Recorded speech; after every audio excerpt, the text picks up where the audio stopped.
Olá pessoal, como é que vocês estão? Dessa vez eu trouxe um resumo para vocês. Dessa vez é o livro da Melody Beattie, Codependência Nunca Mais, Pare de Controlar os Outros e Cuide de Si Mesmo. Aí esse livro ela já tem lançado de outra vez, só que ela fez um novo lançamento e acrescentou alguns capítulos aqui. E ela começa a falar um pouco sobre a história dela, porque ela é codependente. Enfim, a história dela é uma história bem pesada e você consegue se identificar em alguns traços, né? Nós na verdade, sobre nossas experiências com amor e compaixão, se relaxarmos a nós mesmos ou aos outros. Que aqui ela logo da introdução, né? Porque ela vai falar que depois que algumas pessoas morreram, né? Que ela contou do primeiro livro, aí ela se sentiu mais à vontade para colocar o nome dessas pessoas aqui nessa edição. E ela disse que a gente pode contar a nossa história sem precisar a gente repartir nem nós mesmos, nem os outros. Eu vi uma vez algo que me chamou muita atenção e coloquei na minha memória. Nós precisamos ter paciência com as nossas versões imaturas. A gente não pode ficar, poxa, porque eu fiz isso naquela época, eu não deveria ter feito assim, não deveria ter agido daquele jeito. Mas naquela época era tudo que eu sabia fazer. Eu agi daquela maneira porque era tudo como eu sabia, era a maneira como eu sabia agir. De nada adianta a gente ficar remoendo, deveria ter feito isso, deveria ter feito aquilo, chorar pelo leite derramado por algo que aconteceu, porque o tempo não vai voltar atrás. O que nós podemos fazer a partir de agora, a gente ter um novo entendimento e visão para a nossa realidade e colocar em prática aquilo que nós aprendemos. Quanto mais o tempo passa, mais convencida fico de que nossa principal responsabilidade na vida é encontrar uma forma de fazer as pazes com nós mesmos, com o passado e com o futuro. Não importa o que encaramos, não importa a frequência com que isso aconteça. Também é o nosso dever praticar o amor próprio deliberadamente, todos os dias, pela vida toda. Não é narcisismo nem egoísmo encarar a vida e os nossos relacionamentos com essa postura. O amor próprio é algo mais discreto, tranquilo. Você vai se acostumar, eu gosto dele, talvez você goste também. Vamos lá, introdução. Aqui ela vai falar, né, na década de 60, quando ela estava crescendo, que ela se tornou, resumindo a história, ela se tornou uma dependente de álcool, né, uma alcoólatra, e ela casou com um cara também que era alcoólatra, uma bagunça a vida dessa galera aí.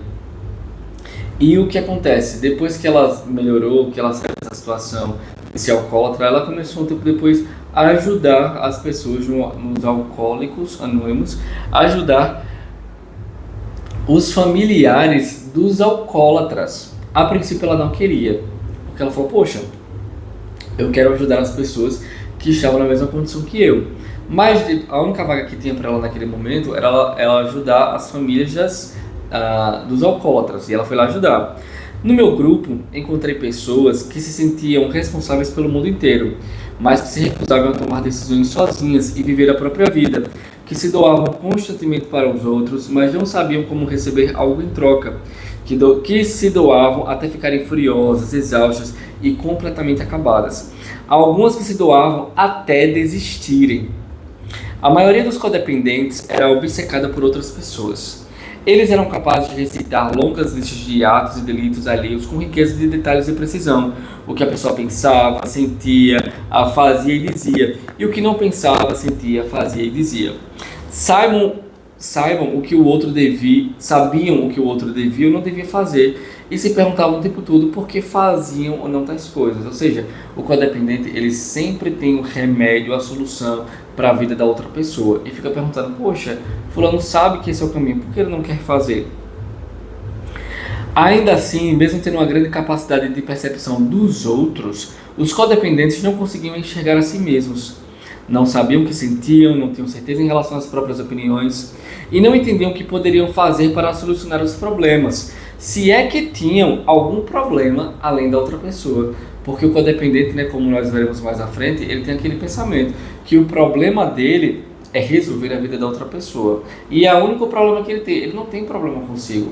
Logo, ele não procura se tratar, ele não procura se curar, porque ele não está doente. O outro que está doente, porque o outro que está dependendo dele. Vamos lá. Encontrei pessoas que ficaram tão imersas nos problemas dos outros a ponto de não ter tempo para identificar ou solucionar suas questões. Elas se importavam de modo tão destrutivo com os outros que se esqueciam de cuidar de si mesmas. Os codependentes se sentiam responsáveis por coisas demais, porque estavam cercados por pessoas que se sentiam responsáveis por coisas de menos. Era apenas a questão de dar conta do recado. Os codependentes são assim sóbrios porque enfrentam tudo estando sóbrios. Já que o dependente emocional é aquele dependente do álcool, né? Porque o que acontece? Ela vai explicar um pouco lá na frente que esse termo codependente surgiu através dessas reuniões para os familiares dos alcoólicos anônimos, porque eles perceberam que os codependentes agora eles se sentiam dependentes que o outro precisasse dele. Enquanto dependente emocional, um exemplo, né? Enquanto dependente emocional ele precisa da outra pessoa para viver, para ter a sua identidade confirmada, o codependente emocional ele tem uma dependência que o outro precise dele.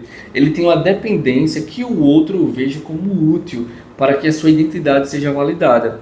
E ela começou a perceber nesses grupos de apoio algo que ela se identificava muito, porque embora ela tenha sido alcoólatra no passado, ela melhorou e casou com um cara que dizia que tinha melhorado da questão do alcoolismo e teve várias recaídas, e ela se encontrou nessa dinâmica de querer salvar a vida da outra pessoa.